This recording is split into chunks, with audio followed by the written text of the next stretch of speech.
હવે મિત્રો તમે જોઈ રહ્યા છો આ નાનકડી ઇન્જેક્શન, જેને આ તુરિયાની અંદર મારવાથી કેટલું ઝેરીલું તુરિયું આપણે બજારમાં ખાઈએ છીએ તમે જોઈ શકો છો।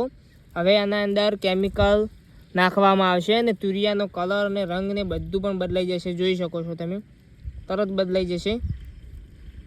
હવે મિત્રો તમને આ નાનકડું ઇન્જેક્શન લાગતું હશે આ લીલા કલરનું, જેને આ તુરિયાની અંદર મારતા જ તુરિયું આખું કલર બદલી દેશે। તમારી સમક્ષ જોઈએ આપણે આ બજારમાં જેમ તમે તુરિયાનો કલર જોઈને લઈ રહ્યો છો એ હવે લેતા નહીં જ, અને જોઈ શકો છો તમે તુરિયાની અંદર